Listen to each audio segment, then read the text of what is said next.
It's ESPN NFL insider Adam Schefter. The Bears look dead. The Vikings look dead. And so the division comes down to Detroit and Green Bay. Adam Schefter on Jen, Gabe, and Chewy is presented by Orthopedic Associates of Wisconsin. There is a difference. Also sponsored by Island Resort and Casino.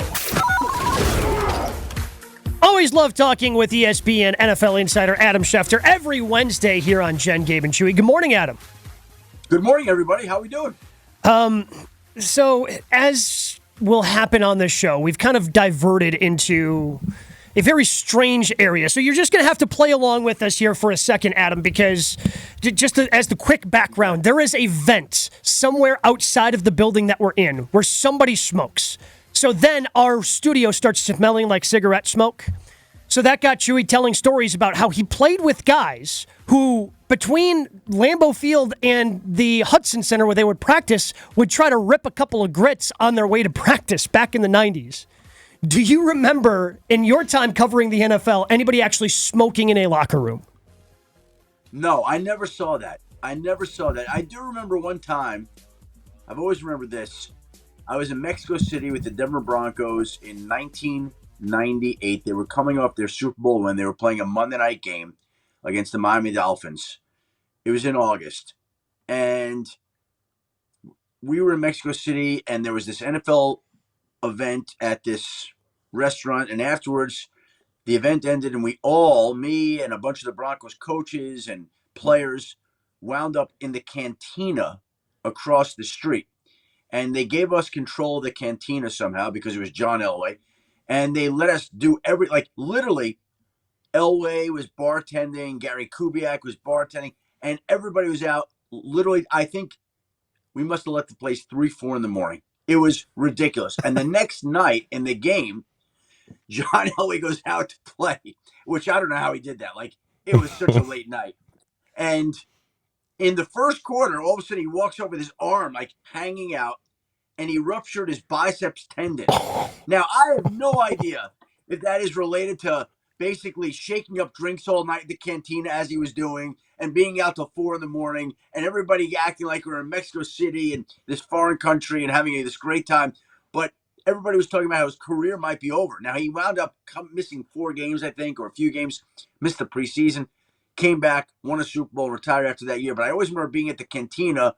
There were some people smoking there, drinking till late night, and the biceps tendon rupture the next day. Just something that came to my mind when you asked about that. I don't know why. Adam, is there a policy in place? Because didn't Mike McDaniel get caught vaping on the sideline or something? Well, he never admitted to it. He never confirmed actually that he was vaping.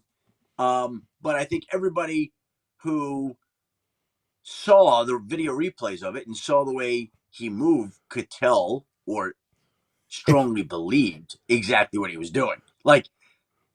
People aren't idiots. He wasn't passing it off like, hey, I was in Lambeau. It was cold in January. It was so cold. Here's the deal. I for that particular incident, I had two sources tell me he was vaping. My left eye and my right eye. Adam Schefter joins us every week here on Jen, Gabe, and Chewy. The trade deadline is approaching. By the time we talk again next week, Shefty, the trade deadline will have come and gone. Who are some of the big names that could potentially be on the move? Who are some of the names to be rumored that could be available over the next 6 days? Well, the interesting thing here is that we've already seen teams move on from certain players, right? Like the Titans trade Kevin Byard, the Broncos trade Randy Gregory, the Chargers trade J.C. Jackson, the Bears trade Chase Claypool. I'm forgetting, I think, a few others that have gone. McCole Hardman. I think you're looking more at teams now, right? Is Denver going to trade anybody? Is Arizona going to trade anybody? Is Tennessee going to trade anybody? And I think you're looking at the teams like Philadelphia that are winning, that are saying, okay, how can we supplement our roster? And how can we add at certain spots? There are a bunch of names out there. Danielle Hunter had been talked about, and they win, and they're 3-4. And you're like, you're not trading Danielle Hunter if you win on Sunday. Why would you be doing that? I know he's going to be a free agent, but your team's winning, so that doesn't make a lot of sense to trade a great pass rusher like that. I think you look more to the team. I've got a whole list of players. I mean, I could get it out and read you the list if you want. Here, as we do this, I will call it up and I'll give you a whole list of names that we're charting and tracking and here we go. Okay, ready? So Hit we us. got. Let's see.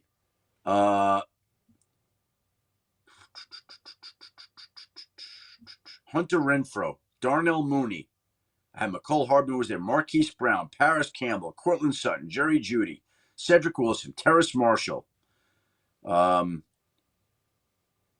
Kendrick Bourne. I had Zach Ertz down, but he's on IR. Yeah. Hunter Henry, Garrett Bowles, Daniil Hunter, Brian Burns, Carl Lawson, Marcus Davenport, but they won with Washington part with Montez Sweat or Chase Young. Dean Lowry, Jordan Hicks, Josie Jewell, Devin White.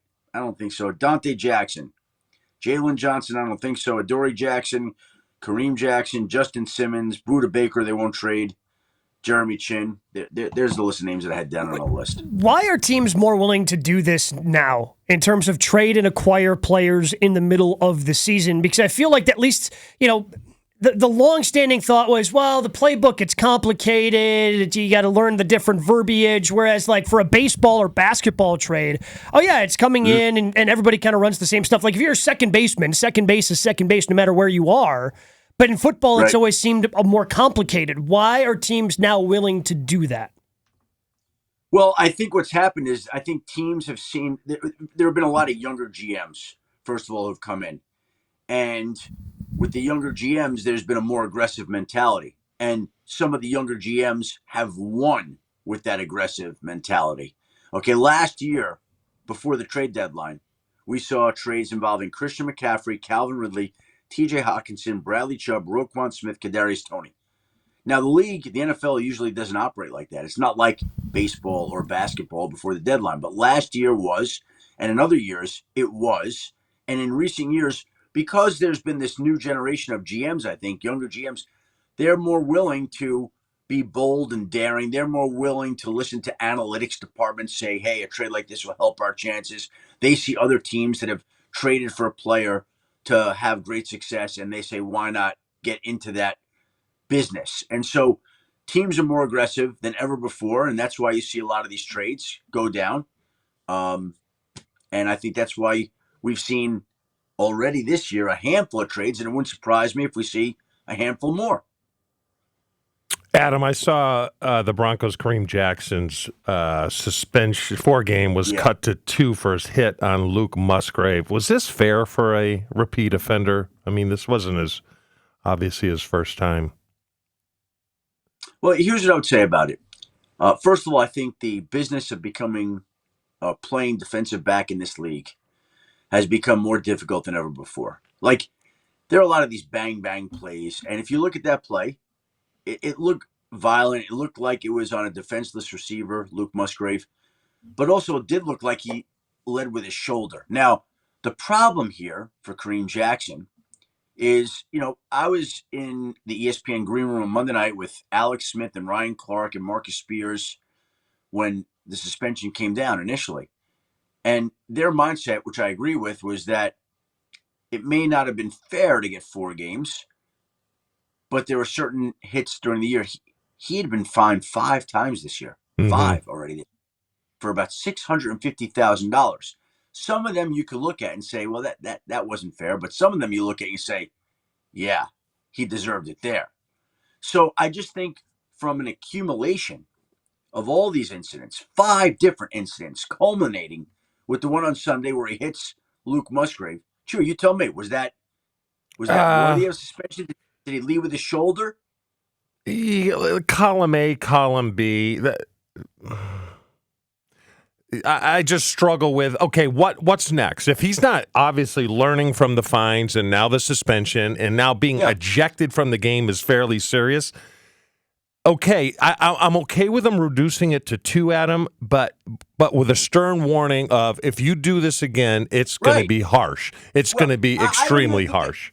I don't think they even have to warn him. I think he knows that. I think if he plays when he comes back from the suspension and there's any sort of hit that leaves any margin of question as to whether he led with his head, lowered the crown of his helmet, hit a defenseless, he's getting suspended for a long time. Yeah. Okay? And by the way, that has got to be a difficult situation. Look, and he deserves it all. I'm not saying he doesn't, but when you're playing defensive back and you're thinking like that, that's got to make an already difficult job that much harder. You agree with that? Well, it's tough, Adam, because it's a moving target, so you have to take that into consideration, even though I'll tell you a funny story. Frank Winters, who are, obviously our center that played with Brett, would get fined all the time. And it was someone from the league office that would call him to explain the fine from him, who clearly didn't really know the game of football and just read the letter of the law to him. And it would wind up in a fight, and it was just a complete mess. But I agree with you. They have to. Hold on. You should have had somebody prank call him with a big fine. Yeah. Frank was more upset at him that he couldn't write the fine off. The NFL did. That's what he was really mad at.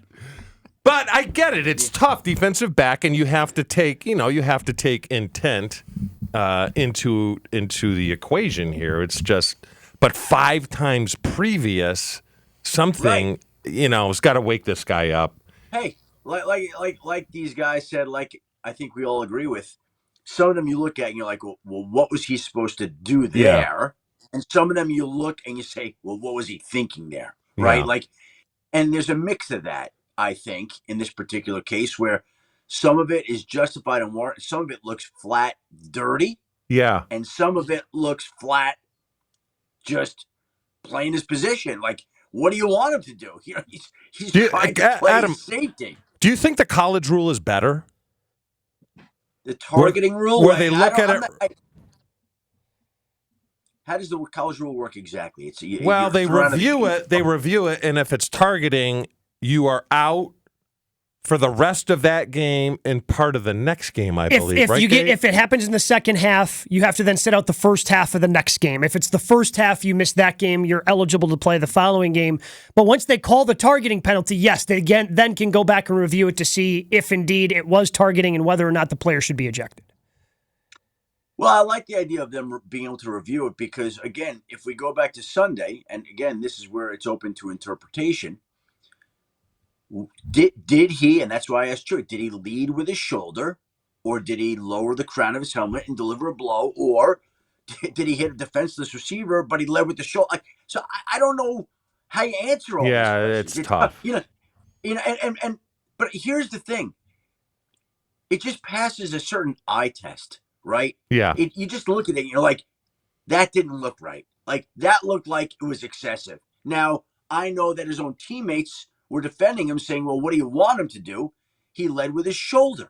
And it looked like he did. Yeah. But it also looked like Luke Musgrave was kind of helpless. It looked like he hit him harder than he needed to, but he's trying to do his job. So we go back and forth on this, and I'm not somebody that's ever played defensive back, not in the National Football League. So I don't have their perspective to know what it's like to have to go get that guy down. And I don't know what it's like to play your position, Chewy, to be along the sideline when you're catching a pass and turning around and you're getting blasted like that. You know what's crazy, Adam? I bet if you pulled tight ends and receivers and said, would you rather take a hit like that to the head or would you rather take one to the lower body? I bet most guys would say I'd rather take one to the head. Yeah. Yeah. That doesn't surprise me at all. I've heard so many people say that because your legs are your livelihood now. Yeah. Your head is your livelihood later in life, but you're not thinking like that. I just go back to that play with Gronk. You remember Gronk where he was running down the seam and they hit him. I think he blew his ACL out. Mm-hmm. Yeah. Right. And that's what the league has tried to do with these rules is to take headshots out of the game because there's been so much of a focus on head injuries and CTE and all that stuff like that, which is fair and serious and significant. Sure. I don't want anybody to have that. But the unintended consequence is that now you get injuries like Gronk had where the ACL is blown out or whatever it may be. And that's Schefter, we appreciate the time. Always look forward to talking to you on Wednesday. Hopefully there's some big moves we can talk about when you join us next Wednesday. By the way, where's Jen today? She was traveling to Utah to work on her story for College Game Day.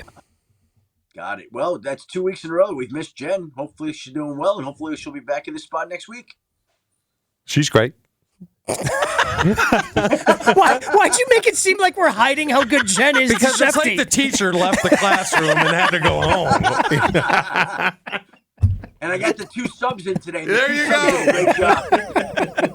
Schefter, we always appreciate you, bud. Thanks, guys.